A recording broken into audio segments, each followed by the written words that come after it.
که په مینه کې پدار هم شم پروا مې نشته، که په مینه کې پدار هم شم پروا مې نشته، په پښتون کام دومره مین یم چې حد نه لري، په پښتون کام دومره مین یم چې حد نه لري. سلامونه، نیکې هیلې، احترامات ټولو لر او بر پښتنو افغانانو ته. خدای دې وکړي چې راته روغ جوړ خوندور د صحت او د عزت په جامو کې پټ وای. ډېر موده پس راغلم، هلته خو وزیرستان ته تللی یم. وزیرستان کې خو تاسو ته پته ده چې موږ خو په داسې وطن کې داسې ځای کې ژوند تېروو چې هلته د نیټ نه او د نیټورک نه لرې وو. دا اوس بازار ته راغلو، نو اول ما غوښتل چې د خپلو ملګرو سره، د خپلو پښتنو سره حال احوال ونیسو، ځکه په منځ کې ډېرې ستونزې، ډېر مشکلاتونه، ډېر تکلیفونه تیر شول، خو دا به تیروو، نور به هم تیروو په ځان باندې انشاءالله. نو ما غوښتل چې د خپلو ملګرو سره لایف راشم چې دوی ته دومره معلومات ورکړم، ځکه د ټولو ملګرو په زړه کې دا دغه وي چې یاره ګیلمن لاړو د بهرین نه، څنګه حساب کتاب و، څنګه خبره وه.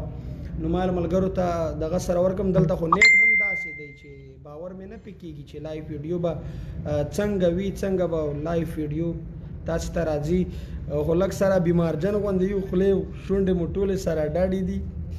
نو خدای دې وکړي چې راته روغ جوړ خوندور وای. زه ملګرو ما خو د نیټ نه لرې پاتې شوی یم، زه هېڅ خبر نه یم چې څنګه خبره ده، څنګه حساب دی، ملګري به څنګه وي، د چا به څه فکر وي، د چا به څه نظر وي. هغه به ټولې خبرې انشاءالله شاته سره صفا کوو، سپینوو. د کومو ملګرو داسې دغه وي په ذهن کې داسې سوالونه راګرځي، ځکه موږ او تاسې به د یو بل نه سوالونه هم کوو، د یو بل نه به پوښتنې کوو، په یو بل به نیوکې کوو، په یو بل به تنقید هم کوو. دا د یو بل ملګري حق جوړېږي په یو بل باندې چې په یو بل تنقید وکړي. نو خالي د یوه خبره چې زه تاسو ته وکړم، زه د بهرین نه څنګه راغلم، څنګه دلته راورسېدم، څنګه حساب کتاب و. د ټولو ملګرو کمنټونو ته بیا جواب درته پرېږدم. سلامونو ته مو په پنډو وعلیکم السلام، خدای مو ښاد او آباد لره. دا ملګرو داسې خبره وه چې څنګه زمونږ ستر سالار منظور جان ونیول شو. بیا په بهرین کې خو ما خو هر وخت د هر ملګري دپاره لایف ویډیو کولې. زه په بهرین کې چې څومره ژوند ما تیر کړ، ما په دې دغه تېراوه چې ما اوس به زه د بهرین نه ځم، او سبا به مې نیسي، نن به مې نیسي. بهرین کې داسې اسانه نه وه، دا هر شی ما په سترګو لیدل، څه داسې نه ده چې په ما ناڅاپه راغلی دي. نو خبره داسې وه چې ما هغه ویډیو جوړه کړه، ما د منظور هغه تصویر داسې نیولی و په هغه بهرین کې چې کوم هغه معروف ځای و، کله شیخ سلطان ورته وایي، د هغې سره ما د منظور پکچر نیولی و، تصویر لاندې ټوله منطقه پکې راغلی وه. بیا ما شعر ویلی و چې د مرګ او د زندان د سختو شپو ملګرو پاڅې نه. نو په هغه باندې هغه حکومت ته اعتراضات و، خو زه د بهرین د حکومت په محکمه کې، په عدالت کې بالکل صفا وم. ما د بهرین د حکومت سره هیڅ مشکل نه درلود، نه د بهرین د حکومت نه کوم ډاوټ، کوم مشکلات وو زما د ویډیو د هیڅ شي نه. تاسې ټولو ته پته ده چې زه څنګه ونیولم، چا ونیولم، د چا په خوله دلته راوړل شوم، د چا په خوله بندي شوم، د چا په خوله مې د بهرین ټول هر شی خراب تراب شول. دا ما هر شی اول په سر تاسو ته ویلي و چې کوئ په مینه کې په دار هم شم پروا مې نشته، په پښتون کام دومره مین یم چې حد نه لري. نو سر او مال هر شی مې د خپل کام، د خپل ژوند، د خپل حقوق دپاره اول هم زار کړي وي، اوس مې هم زار کړي دي. انشاءالله ورحمان زه روان یو، نه ستومن نه خپېمانېږو، انشاءالله چې تر منزله به راسېږو. په قرآن مو د خپل کام سره واده ده، نه ډارېږو، نه خرڅېږو، نه ټیټېږو. موږ د عدم تشدد له سپینې لارې د دنیا د هر جابر سره جنګېږو. ګیلمنه که مو سره له تنه لوېږي انشاءالله چې بیا به وړاندې کېږو. نو ما چې اول په دغه لار قدم ایښی دی، دا ما په ځان تسلیم کړي و چې زه به زندان ته هم ځم، زه به کیدی شي ووژل شم، په ما به ډېرې ستونزې تکلیفونه راځي.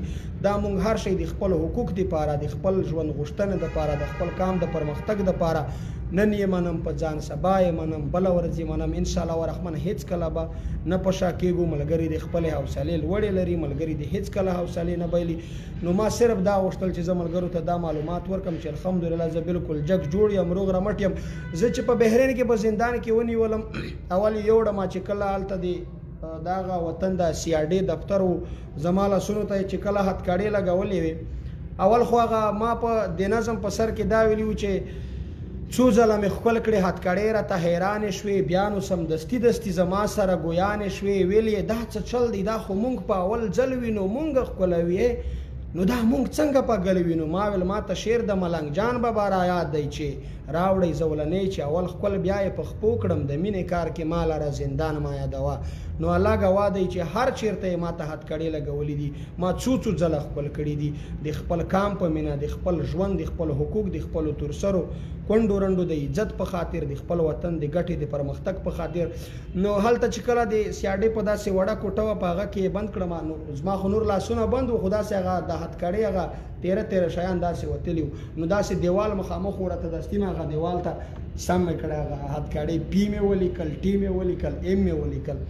د بحرین د سیاډې د بحرین په هر زندان کې ما په دیوال د هتکړو په هغه خشر کې باندې د پی ټی ایم نوم ورته لیکلی دی. ان شاء الله د بحرین په عربیانو مې هم پی ټی ایم پیژندلی دی، خو هلته د بحرین عربو ته هم دا پته ولګېده چې دا خلک چې هر څه کوي سر او مال له هر شي نه ورته تیر دي، د خپل حق د خپل ژوند غوښتنې دپاره واقعي په سچه میدان ته راوتلي دي. هغه د بحرین د سیاډې والا به ویل وایي دا لیکل چا وکړل، زما خو سترګې بندې وې تړلې وې، خو صرف مې دومره لیدل چې دیوال دی پی ټی ایم مې ورته لیکل. وایي دا چا ولیکل؟ مال کېدای شي د خدای د طرفه داسې مونږ ته ډاډ راځي په دې دیوال باندې به یې پی ټی ایم لیکلي وي، لکه ورته منل به مې نه، نور خو دوی پوهېدل چې ما لیکلي دي. نو د بحرین په عصري زندان کې هم ما ورته پی ټی ایم لیکلي دي په ټولو کوټو کې، او په جو زندان کې مې هم ورته پی ټی ایم لیکلي دي. د دوی د سیاډې د تحقیقات په عدلیه دفتر کې مې هم ورته پی ټی ایم لیکلي دي. ان شاء الله ورحمن په دې زړه په سینه به هم پی ټی ایم دغسې لیکل شوي ساتو. ان شاء الله ورحمن هیڅ کله به خپلې حوصلې نه بایلو. ملګري دې ډاډه اوسي، هر کله ملګرو چې زندان ته ځئ د مومندو د هغې خورکۍ بیان در یادوئ چې وایي چې د یوسف علیه السلام غم دی د خپل خاوند په لیدو پسې مې سترګې ړندېږي، 7 کاله کېږي چې خپل خاوند مې نه دی لیدلی. د سوات د هغو ماشومانو فریادونه در یادوئ چې د خپلو ورکو ورونو د خپلو پلارونو عکسونه یې په سینو پورې نیولي وي او ژاړي. د بنو په جلسه کې د هغه وزیرستاني ماشومې دغه در یادوي، خبرې در یادوي. نو تاسې به خود به تاسې مجبورېږئ د خپلې هتکړې به ښکلوئ، ستاسې حوصلې به د غر غوندې مضبوطې وي. دا زه قسم در کوم چې ما په ژوند کې دومره خوشحالي نه ده لیدلې، کومه خوشحالي، کوم د فخر د افتخار ژوند چې ما په زندان کې تېر کړی دی، دومره خوندور ژوند ما هیڅ کله نه دی لیدلی بیا په مخ د مځکې لکه هغه خوند چې و. ځکه چې په زندان کې د چا نه پوښتنه کي څوک به په څه کیس راغلی وي، څوک په څه کیس راغلی وي، څوک په څه، یعنې داسې کیسونه یې کړي وي چې په هغه باندې سړی خبره هم نشي کولی. خو چې خپل ځان ته سړی فکر وکړي، ځکه په خپل زړه خو هر سړی ګواه دی چې الحمدلله زه خو د خپل کام د حق غوښتنې دپاره، د خپل کام د پرمختګ دپاره، خپل کام ته د امن د راوړو په خاطر زندان ته راغلی یم. نو په هغه وخت کې مجبور شي سړی خپل هتکړې خپل کې چې الحمدلله خدایه چې زه دې کار ته په داسې وخت کې ایستلی یم چې زه د خپل کام خدمت په صفا نیت په صفا زړه کوم. نو خدای مو تل ښاد او آباد لره. ان شاء الله د خپله مبارزه به دغسې پر مخ بیایو. هر بار په هر شعر کې ما درته ویلي چې په قرآن مو د خپل کام سره وعده ده، نه ډارېږو نه خرڅېږو نه ټیټېږو. هلته خو بحرین و، په بحرین کې خو یا هم دا مبارزه ګرنه، اوس خو دلته خپله پښتونخوا د خپل وطن دی، دلته خو به اوس عملي مبارزه کوو. ان شاء الله ورحمن هیڅ کله به په شا نه ځو. 100% مې چې هلته مبارزه کړې ده، ان شاء الله دلته به په هغه نه هم تیزوي، په هر سنګر، په هر ډګر، په هر میدان به د خپل کام سره ولاړ ووایي په ژوند هم د خپل کام یم، هم به مرم د کام سره، په ژوند هم د خپل کام یم، هم به مرم د کام سره، تر هر مورچل او هر ډګر به ځم د کام سره. په دار او په زندان خو مې ولاکه څوک تیر تم کړي، په دار او په زندان خو مې ولاکه څوک تیر تم کړي، بیخي بې اندازې مینه لرم د کام سره.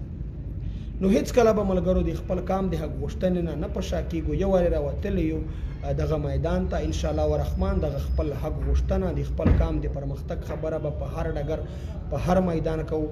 خدای مو تل ښاد او آباد لره. نور مو وخت نه نیسم. د هر ملګري، د هر د پښتون ژغورنې غورځنګ ملګري، د هر پښتون که زموږ سره په نظریه برابر دی، که زموږ سره په نظریه کې متفق نه دی، د هر ملګري سوال ته جواب، د هر ملګري نیوکې ته احترام، د هر ملګري تنقید ته ځواب، دا په ما حق دی، په ما فرض دی. ان شاء الله ورحمن دا به خامخا ورکوو. د یو بل ملګري تنقید، د یو بل ملګري خبرې ته به غوږ سره نیسو. نور دې ملګري حوصلې نه بایلي، ملګري دې حوصلې لوړې ساتي. ان شاء الله موږ به خپل حق، د خپل کام د حق غوښتنې خبره په هر ځای په هر ډګر کوو. نو نور مو وخت نه نیسم. په لوی بخونکي مهربان خدای مو سپارمه. هر چیرته چې وایي خپل پښتون کام، خپل ولس په دعاګانو کې سره زموږ یاد ساتئ. وایي که د وطن په ننګ شهید شوې، که د وطن په ننګ شهید شوې، په تار د زلفو به کفن درته ګنډمه خال به د یار د وینو کېږدم خال به د یار له وینو کېږدم چې شینکي باغ کې ګل ګلاب و شرموینه په تا مې بیا خولګۍ قسم شه په تا مې بیا خولګۍ قسم شه په وطن ننګ و تا په کور کول خوبونه په وطن ننګ و تا په کور کول خوبونه